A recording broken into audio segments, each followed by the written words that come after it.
l'Académie de l'éloquence de l'IFG Executive Education présente le tour de la culture générale en 80 notions par Éric Cobast. Saison 4, la vie politique. Technocratie, technocrate, voilà des termes qui sont lourdement connotés aujourd'hui et de façon franchement péjorative. Ils renvoient à une pratique impersonnelle du pouvoir politique, volontiers réduit à la réglementation et à la gestion.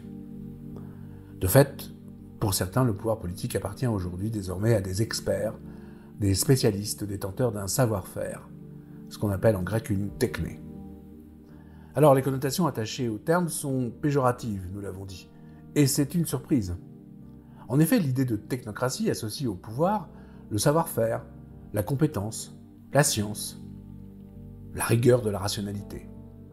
Donner le pouvoir à ceux qui savent y faire, à des professionnels de la raison, imperméables a priori aux passions, n'est-ce pas garantir le gouvernement contre l'arbitraire ? N'est-ce pas se prémunir contre l'abus de pouvoir, précisément ?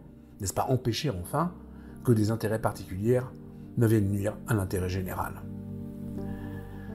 William Henry Smith, un ingénieur californien, a forgé en 1919 ce terme de technocratie.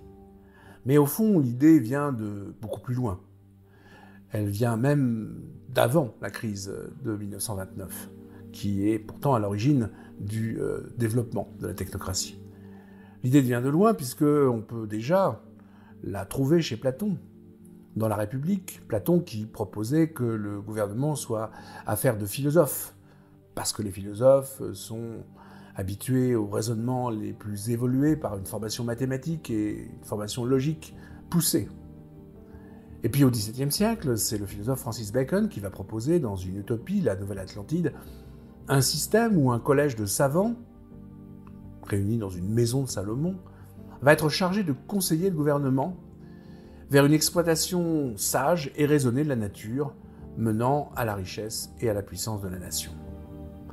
Bacon inaugure ainsi une tradition que l'on pourrait qualifier de rationalisme utopique. De fait, la technocratie constitue, bien avant d'être une réalité politique, une authentique utopie. Et dans cette perspective, évidemment, on n'oubliera pas Saint-Simon.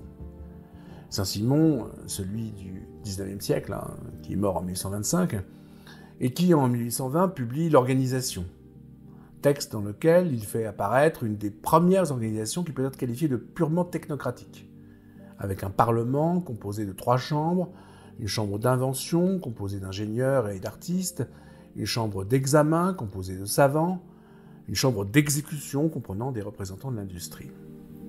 Ce Parlement est pourvu des pouvoirs législatifs et exécutifs et a aussi pour objectif de résoudre les problèmes sociaux et de créer un ordre social rationnel par l'application du savoir technique.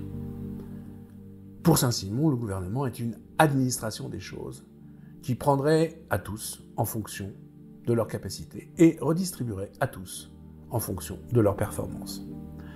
On n'oubliera pas davantage son secrétaire particulier, le philosophe Auguste Comte, promoteur du positivisme, qui va imaginer une société où le savant pourrait remplacer le prêtre et l'ingénieur, le politique. Alors à ces utopistes, il faut ajouter des praticiens, et beaucoup plus récemment, notamment ceux du groupe X-Crise, fondé en 1931, qui peut être considéré comme l'une des principales expressions de la technocratie en France. Ses fondateurs, un groupe de polytechniciens, emmenés par Jean Coutreau, veulent tirer les leçons de la Grande Dépression. Alors comme les autres mouvements technocratiques, ils vont critiquer les idéologies qui sous-tendent les décisions politiques. Ils veulent une réflexion raisonnée, scientifique et ouverte à tous. Ce groupe X-Crise va avoir une influence déterminante sur l'organisation de l'État français, notamment pendant la période du Front populaire et du régime de Vichy, où des membres de X-Crise ont collaboré avec les gouvernements et ont été ministres, comme par exemple Charles Spinasse, dans le gouvernement de Léon Blum. Alors leur action a conduit au développement de la comptabilité nationale, au développement des normes comptables, à la création du commissariat au plan, à la conversion des experts de l'État à la macroéconomie. Voilà leur action politique au cours de ces périodes.